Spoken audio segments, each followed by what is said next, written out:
That's what frustrates me about fucking open mics. It's not the fucking lack of money. It's the fucking not getting more than 5 fucking minutes. Yeah. If I got a bit that's 10 minutes, how the fuck am I gonna do that bit? Yeah. This is fucking getting on my nerves.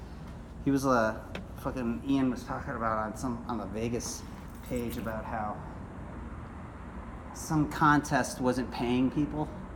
Yeah. I'm like, who gives a fuck about? I'm like, dude, I made like $42 since I came here. Who gives a fucking shit about fucking my? Hey, is that contest over here? I don't know. I forgot to ask about that. So, anyways, the Cornell West thing, man. So, how many did you watch the whole thing? I watched a few clips, and then I watched the first hour of it today. He had it broken down. I didn't even watch the clips. I watched it. I watched the whole fucking thing twice. Really? Yeah, because the guy just goes so fucking fast that I had to go back and listen to it. I'm still gonna go back and listen to his answer about the no socialism has been successful. This is the thing about these IDW things. Their fans will say, hey, well, he never really answered that question about no state being successful. Well, first of all... But you can Google that. But another thing that he did that was intellectually dishonest that is common, of that side, is they will deliberately confuse terminology so that when he's talking about democratic socialism, he's talking about state capitalism, or a socialist would call it, state capitalism or state socialism as people refer to it, right? So, you mean Joe Rogan will deliberately confuse terminology? Not just him, but all the IDW guys? Conservative people in general. I ran into this when I try and debate creationists, or just in general, anybody who's not particularly good at elucidating a point. One of the ways that they will sound credible while not really saying anything is using the same word to mean different things, to have different scales. Yeah. So if we're... Do you want to sit here so you can be closer to the mic? Yeah, sure. Alright, I'll stand here. So yeah, that was one thing I noticed that was intellectually dishonest, is they were having a long conversation about democratic socialism, and then he said, but socialism never works, and he was deliberately referring to communist countries or state socialism. Authoritarian communist countries. Yeah. Those authoritarian communist countries pushed all the Marxists out. From the very beginning, one of the first things Lenin did was go after the people who were actually directly involved in the Russian Revolution. Absolutely. And he kicked out, and fucking Stalin assassinated Trotsky, right? Yeah. Yeah. So, but this is the thing. What I was saying about the IDW, they keep walking into these propellers of debates and getting discredited. I don't think anybody at the New York Times can actually laud these guys as serious intellectuals anymore. And what I'm saying about Rogan, I think they'll still do smart. He's the most clever of all the IDW guys because he can just smell it the incoming, and so he's trying to reform himself in the public's eye by having people like Cornell West on, and it's just fucking funny watching that fucking. His fans must have been flipping the fuck out. On Twitter, there were a few of them that were freaking out a little bit. But here's the thing that they do. In these debates. Well, one thing that the conservatives do in general is always portray socialism as class resentment, when usually it's class repression that is a form of class resentment. Yeah. It's when, you oppress the working class specifically so that they can't struggle for their own rights because you're afraid of their born power. Out of that. Yeah. It's like when they go after rappers who rap about drugs and violence. Yeah. And then, in other words, you want drugs and violence to exist. You just don't want anybody to talk about it. Yeah. So you want to oppress the working class, but you don't want them to respond. Yeah. But the thing that's intellectually that annoys, that's funny about them is, and this happened with Zizek with the Communist Manifesto. Yeah. There was a fucking Jordan Peterson fan that kept going, well, he never responded to his points about the Communist Manifesto.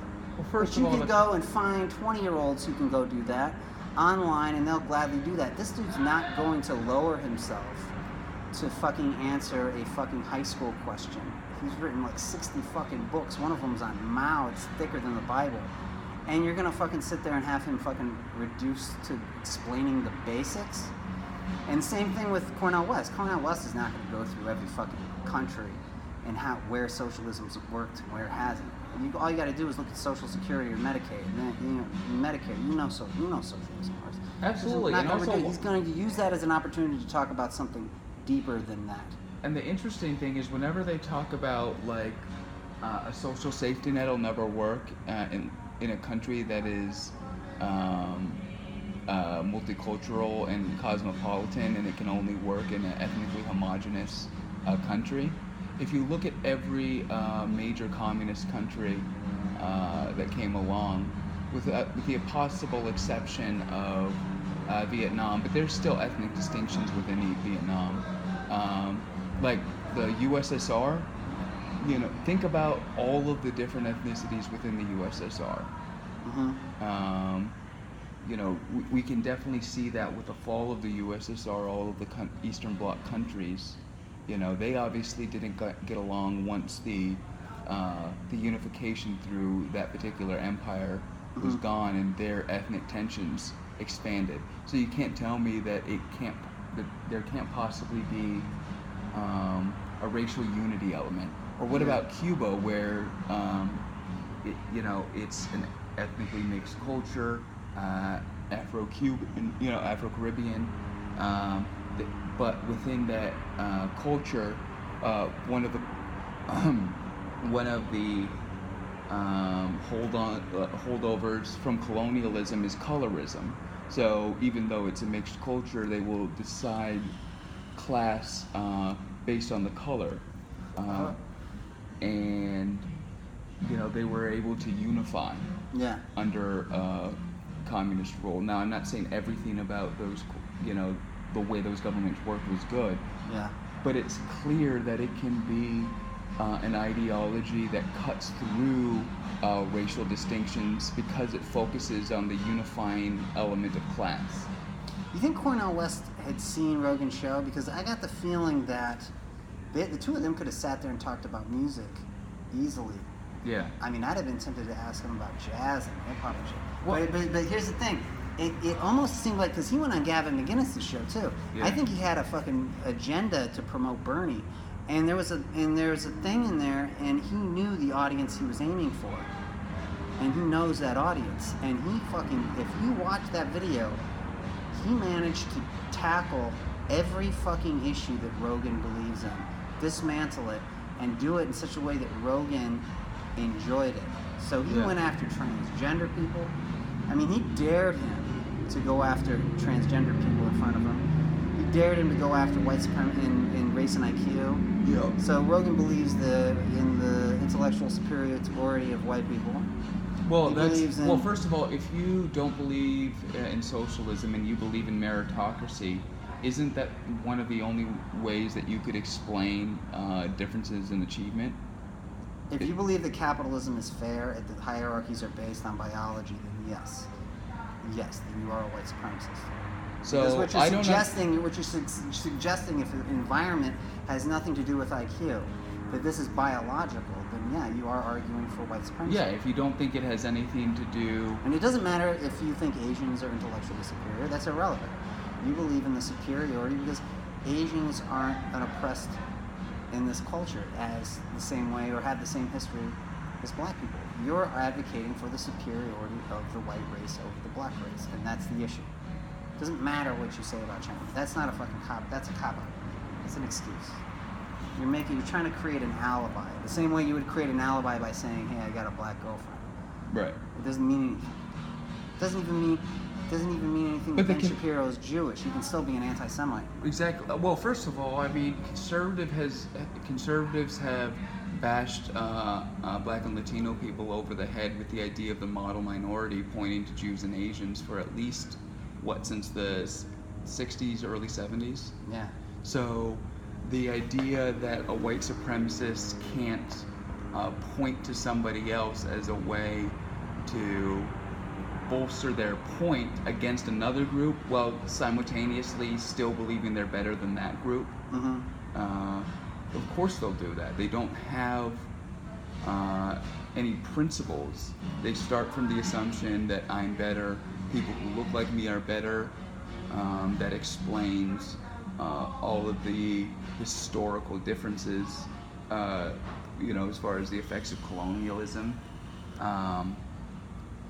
But here's the other thing that he fucking destroyed. He destroyed this notion that, first of all, SJWs and the left are the same thing. Yeah. He destroyed the notion that identity politics is something that the left cares about.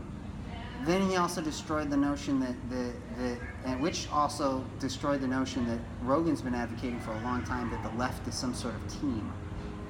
That we don't choose. And he fucking knocked that out when he said something about capitalism. He said if capitalism found a way to take care of the whole of society, then I would be a capitalist.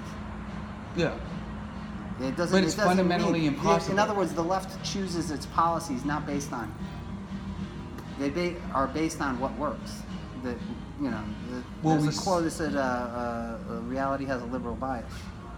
Yeah, you start with an endpoint and think, how do we get there? Exactly. And then it happens to turn out that endpoint functions more, not just equally, but more efficiently than the other system. And I believe the same thing about the right, which is probably the only smart thing that Jordan Peterson ever said.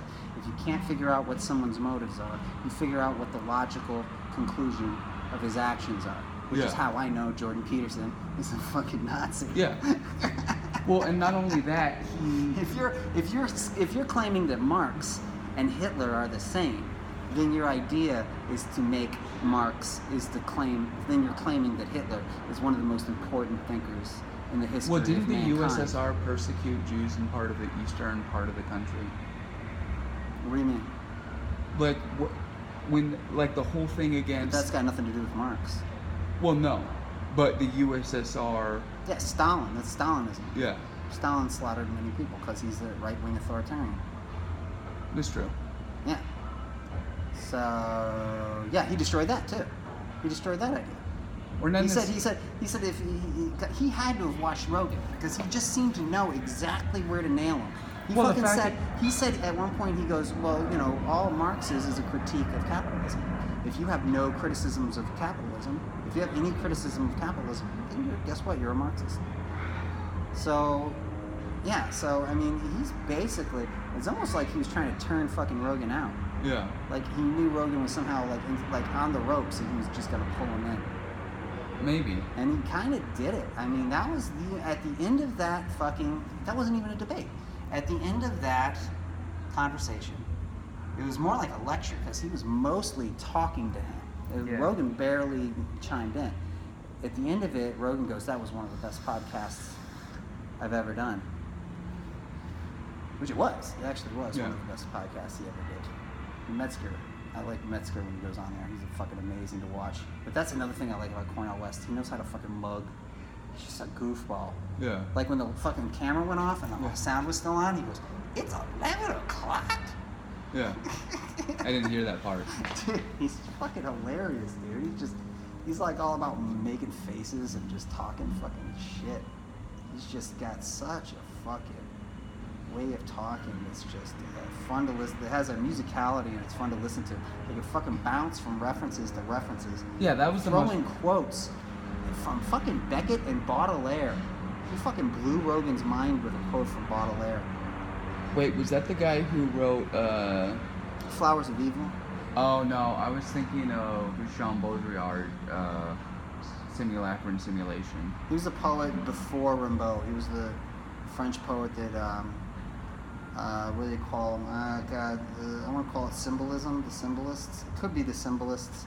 I'm not sure, but I believe he was a French symbolist. And he wrote a book called Flowers of Evil. They were most like prose poems. And that was the main influence that Rimbaud had. And Rimbaud ended up influencing everyone after him for years, for a century. So, yeah. But throwing in a Baudelaire quote was just great. I can't remember what it was. He said, materialists are obsessed with utensils, and cannot comprehend perfume. Something like that. It was great. And he was basically saying that music is perfume. You can't like put your hands on it. You can't use it for any practical purpose. But like you can sense it and you can feel it. Yeah, that was fucking so good, man. That podcast was so fucking good. I don't know how. I did not look at the YouTube comments. I gotta look at the YouTube comments. I just went on Twitter because I watched it right when it popped up. Because I'm always looking at Majority Report. I can't wait to hear Michael Brooks' takedown because fucking Michael Brooks apparently is a huge fucking fan of his, and he's been trying to get on Rogan's show. That's how I got into that Twitter thing. And basically what I was saying is the IDW, when we discuss the IDW, we're going to have to discuss it in post-mortem terms because they fell apart really fast. And they all had the same fucking thing happen to them. They fucking got dared, they got egged into debates and discussions with people who were their betters. Yeah, but at the same time, if you look at them, both Marianne Williamson and Cornel West have a way of speaking that's inherently positive. They all did that. They all did it except for the guy on the BBC. But the guy on the BBC didn't have to because the guy on the BBC was a right-winger. Yeah. Who's basically saying even around other right-wingers, you are not credible. Yeah. You know, but Zizek did the same thing. They handle these guys with kid gloves because they walk in knowing that these people are just idiots with power. And so they come in they handle them maternally or paternally. Well, all they have to do, is say the lines that they're given, and they'll, get think tank money all day long. Yeah. And then once they get that think tank money, the think tanks also get to put them on legitimate newspapers and talk about them as intellectual to promote the brand. And they all have go-to phrases or moves that they would do, and they would just pull them out. Peterson did it with Zizek, and it didn't work. Rubin did it. They all have these things that they've rehearsed over and over and over again and said over and over again, and they're just repeating it at these people, and it's just not working. Rogan's smart enough not to do that. I've always fucking said, of all the intellectual dork web, he's always been the smartest one. Because then he's gonna be the only one that fucking survives. These guys are gonna be marginalized. They'll eke out careers, and I hope that they do, because I like making fun of them. I just like I hope Sebastian. I'm not necessarily sure smarter, but I think he's definitely more socially adept at dealing with people who don't agree with him, because as a comedian you have to present ideas in such a way that even people who view things differently can understand where you're coming from. Yeah. So that gives him an ability to shift the tenor of how he talks about what he talks about to pass in different circles. And that's an ability that I feel like comedians. But once he got the right-wing label, once they made that algorithm thing where they fucking traced him to all these fucking fascists, then that's when he started freaking out, and he literally called himself a socialist. Yeah, which is bullshit. But he's like, I'm basically a socialist. He fucking literally said that on one of his podcasts, and that was kind of a desperate moment where you sensed his desperation, and he started worrying about how he's being viewed, not necessarily about money, but about how he's being perceived publicly. I think fucking frightens him. I don't think he wants to be marginalized. I don't think he wants to be Owen Benjamin. Yeah, and I don't think he will be. No, because he's smart enough to jump off the bridge before it burns. Well, he's also not gonna, he's the first one out have some unhinged... He's also the mother, but the thing is like my mother died. Yeah. And we got a lot of racists and weirdos in our family, Yeah. And when she died, we all kind of fell apart. People stopped talking to each other. We stopped seeing each other. I think he's like the mother of that family. Yeah. Because he pretty much handed them their fame. And so, that's what's gonna fucking happen. They're not gonna be coming back on that show. So. I just don't understand why he would have tried to politicize his show that way.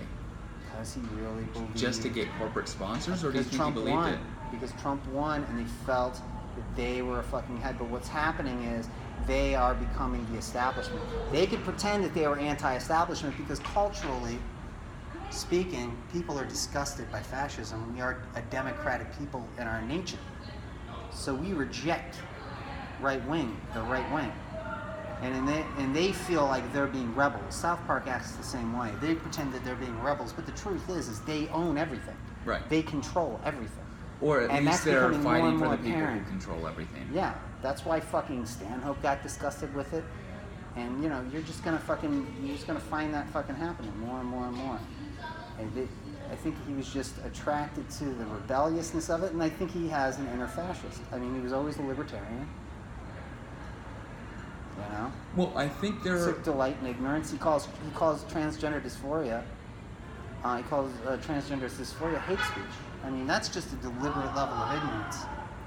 Well, I think it's like that's the medical term. They would just but people would just prefer you not use it in. It's what you common said before context. about it's what you said before about deliberately misusing terms. Yeah. Transgender dysphoria is what causes people with something that is treated by transitioning. Right. So if you ever I watched a documentary about Bucky Angel. Right. Exactly. Bucky Angel was going through a lot of mental problems and a lot of substance abuse problems, and that changed when she transitioned to a dude, and that's the dysphoria. Yeah. That's being cured. But Ben Shapiro and Joe Rogan were saying that the dysphoria, the mental illness, is the transitioning itself. Right. And they In other make words, it they're seem like denying. It's a snide way of denying the existence of transgender dysphoria. Exactly. And by saying that somehow we're enabling mental health illness by agreeing. By acknowledging someone's Yeah. identity. I don't give a fuck. If somebody's in pain and doing that makes them feel better, I'm totally down with it. Yeah. I don't like they. I think that's stupid. I did that at a workshop. First time I heard that. I had no idea what they fucking meant by that. Yeah. I said they. They go, how do you identify yourself? I go, I identify myself as they. And I said, I can't remember. And I had a joke. This is when I was a poet, but I was still making jokes. And I said, I identify as they because I'm a Gemini. I think is what my joke was. Oh, Gemini has the two fish, or Yeah, it's no, the that's twins. Pisces. The twins. Okay. Yeah. So, and people went, ugh, but I had no idea that was a thing. And I still think it's silly. It's not the same thing as somebody having dysphoria. You don't have dysphoria because you're two people. But if somebody came up to me and said, I actually do have dysphoria, and people do feel like they're two people. Well, first of all, And it who does isn't at alleviate least their two pain people? to say they. And even if it doesn't alleviate their pain, I just don't care enough to not do it. I'm not gonna fucking not do it just to prove a point. I just think it's silly. I just don't like academics telling me what to say, unless they're right. I mean, maybe part of me is I just don't understand it, but I kind of feel like, part of breaking down the quote-unquote